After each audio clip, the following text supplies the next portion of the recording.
Well, it's a day of heavy hearts for those of us who are Black American baseball fans, as we lost one of our all-time greats, Davey Lopes. And joining us right now is baseball historian Marvin Jackson.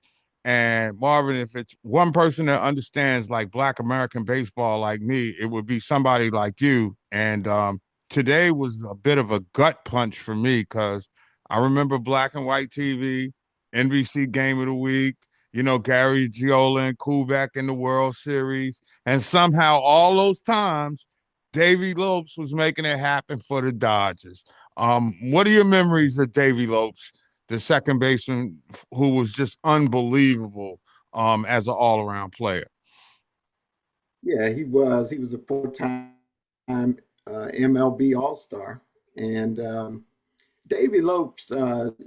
He was the guy that you just knew he was going to make a play for you.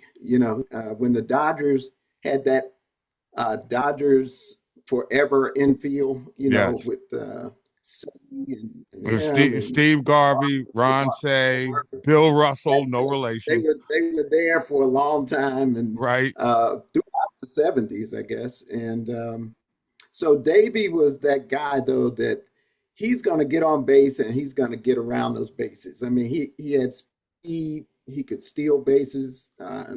He had he had a pretty high lifetime stolen base record. I mean, he did pretty well stealing bases, but he also could just run the bases well, and which is probably why when he retired, he ended up being a first base coach, uh, doing for a lot of teams. And especially when I got to know him, um, he was the first base coach for the Washington Nationals under Dusty Baker. And he told me his people were originally from Cape Verde, so he was a Cape Verdean off the islands, off one of those islands off of West Africa, and he was grew up in Providence, Rhode Island. Mm. And I did not know that about him until he had told me that. But gosh, he was just a great guy. And you're talking about a historian. He knew a lot about baseball, Right. but he just loved the game. He played it hard.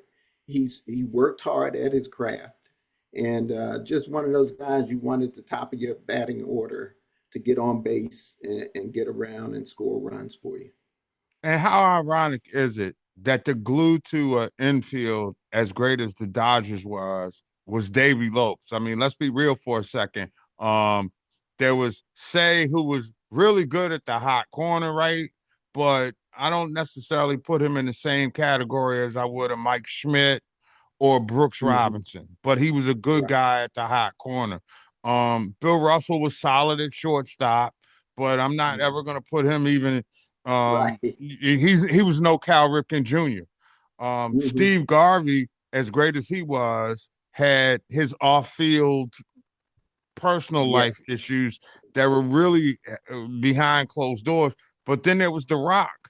There was Davy Lopes, and it's funny that you talk about him as a first base coach because that's where a lot of people kind of remember him, who are born a lot later than we were. But talk Hmm. about him as a coach because I don't think people really appreciate his baseball mind. That was one of the highest baseball IQs of anybody I ever met in the game. Hmm. He definitely had a high baseball IQ, uh, and it meant a lot to him to have that high baseball IQ. I don't think he would have wanted to be a coach if he didn't have that. Right. He was that type of guy. He wanted to be good at everything he did, and he really worked well. Just like Dusty, people talk about him, uh, getting along with the young players. Uh, so did Lopes. Those guys loved him. Whenever I was around him and the players, the guys, they loved him as just as much as they loved Dusty. They were a tag team, him and Dusty. When the guys couldn't get to Dusty, they went to Lopes Of and course. asked him questions. And they loved the stories that they would tell them. Like Lopes had a lot of stories about those Dodgers teams in the 70s that he would tell the guys. And But yeah, great mind out there, first base coach. Knew everything about running bases. Everything is that. I mean, Dusty told me that. He was like, "There's nothing this guy doesn't know about base running." So, I don't know if and he you was a great. You talked about the fielding. I mean, he was a great fielder. I mean, he right. made That's what I'm great saying. plays. You know, Nobody the talks double about that. plays that they were And turning. I mean, he made great plays at second base. And you know, he played in the golden era of second basemen who happened to be Black American players. I mean, you think Yeah. about it. We had Willie Randolph at that time. There was Joe Mhm. Morgan at that time. There was Davey Lopes at that time. And I Okay. know I'm probably forgetting a couple of other Yeah. guys, certainly with Pittsburgh, And who Reynolds were, came later. yeah. Um, So yeah. it Yeah. was the golden era at that Yeah. position. That at one time was a Black Hmm. American baseball player's position, and he, quite It frankly, was. was holding it down for real, as we like to say these days. Hmm. Yeah. And you know something else, we were talking about him, how he dealt with the players as a coach. He also had learned a lot of Spanish so that he could deal with the guys from the Dominican Republic and Mexico and places like that. I love that about him and Dusty. I mean, there were times I went to spring training with them and I would hear them saying things. I'd be like, what is that, man? They'd be like, there's certain Spanish words we had to learn, you know, Right. him and Dusty. And they would like, that's how they really could relate to the Dominican guys. And every Dominican player, I would always ask them, you know, these guys are old school. You know, how do you feel about them coaching you? They're like, we love them. We don't care that they're old school. You know, they love us and we love them. You know, so they were just great, man. And Lopes was right there with the people talk about Dusty, but Lopes was part of that team. Marvin Jackson joins us. He is a baseball historian. And plug your show for a second, my friend, because I know you holding it down both on local That's airwaves as right. well as YouTube, right? Yeah. Well, during football season, it's sideline report covering the Commanders and the NFL, and then of course baseball season. It's around the diamond, and that's baseball. We're covering stuff, and we're going to be starting up around the diamond pretty soon in the next couple of weeks. So, um, and that's on CTV. Um CTV, I guess Xfinity 76. Um, and then it's also,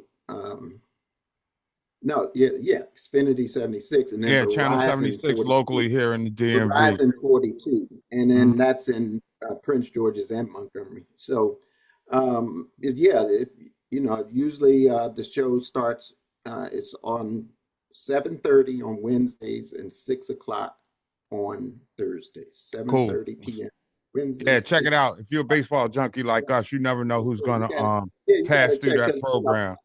of course, I'm gonna have Mark Gray on, you know, Absolutely. You know, I for got to make a sure. cameo appearance at least once a season, Okay, right? always once. Let Anyway, me wait on and all yeah. those guys. I, Hmm. I, but back to Davey. He was so understated that I'm pretty sure he would be uncomfortable if I asked him this question. But what do you think his lasting impact is? I mean, this was a dude that was, as we like to say, he was like that, but he was so humble that I got the sense that he was reluctant to sort of embrace how much those of us really appreciated him. It kind of took him back. You knew him look a lot better than I did, but am I too far off on that? No, very humble. I mean, he would talk to you just like another one of the brothers on the block. You know, he was just. Right. I mean, he never seemed like he was not humble. I mean, the times that I dealt with him, and just a overall good guy. I was very surprised at him and Dusty, but Davey, I mean, getting to know him was just, and like you said, we used to watch him on TV, you know, it's like, Right. and then getting to know him, it was just so cool. It really was. And they stayed back, and they were really laid back and just good guys. And when you So think yeah, about it, it's funny. he was a good. For those of you around the country, I'm going to regionalize the conversation for a minute because they were vital components in being ambassadors to baseball coming back to the nation's capital. And I think that when you look at a town that's like DC, known as Chocolate City, you needed some chocolate faces to Mhm. take baseball out in the community. I'm not quite sure the Lerner family could have had two better urban baseball ambassadors than Dusty Baker and Davey Lopes. That's a great point that you make. I just thought it was great for me having them here, and I said the same thing to Lopes, and he felt that he didn't even think about it, but he said, "Yeah, I guess you're making a good point," but he was so humble that it wasn't even a big deal to him. He was just a baseball coach. You know what I'm saying? So um, it didn't matter. But he said he appreciated that I said that, to him. And another thing, it was really funny. He and I were talking, and when he was talking about growing up in Providence, Rhode Island, and of course, I said, "Man, did you get enough good weather up there, to play baseball?" That's the first thing. And I said, then I said, well, there's another guy that's really cool that people know about that's from Providence, Rhode Island. And that's, gosh, I can't think of his name right now. Jeffrey Osborne, the singer. Okay. And so I said, so tell me this, man. You can do everything. I know you can sing too. He said, nah, I leave that to Jeffrey. He said, I don't sing, but I can play baseball and I can coach baseball. You So, got but to he know said your role, right? he knew Jeffrey, and he said, he leaves the singing to Jeffrey. Wow. Who knew that? Yeah, Ooh, yeah, wow. So and before I let you go, if I'm going to impart some wisdom on an up and coming second baseman, or an athletic player who can be a game changer without just hitting home runs, how you think Davey Lopes will relate to that kid? What kind of pellet would he put in his ear? yeah. I mean, first of all, he's only 5'9", 175 pounds when he was playing. So that's the first thing is that, you know, Davey Lopes shows you that you can do anything uh, in sports, even if you are a small guy. And the second thing is, Davey Lopes knew that it takes all kinds of players. You don't have to be a home run hitter. He was so important in that lineup, batting second. You know what I'm saying? Mm-hmm. Moving people up, getting on base, those kind of things. So that's the other thing that you need to know is that you don't have to be a big power hitter. You don't have to be an Aaron Judge. Right. But and then another thing is that he really worked his craft. He really practiced hard as a player to get really good. I mean, he was a great infielder.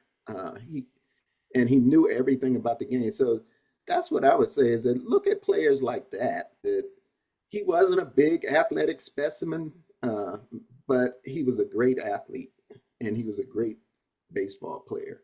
And it was because he wanted to be, you know. Yeah. When you got athletic talent and some smarts, you can go a long way. That's Mhm. our good friend Marvin Jackson. We'll check you out around the bases when we get when you kick the season off. I'll come over there Right, and throw out right. a first pitch for you. All Oh, no question. And we'll talk, man, real soon. right. Always a pleasure All talking right. to you. Marvin Jackson, Okay. my friends, as we Mark. remember the baseball life of Davey Lopes, and a heartfelt rest in peace to that brother because he was a great guy and he certainly will be missed.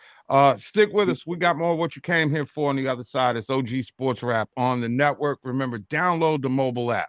We all we got.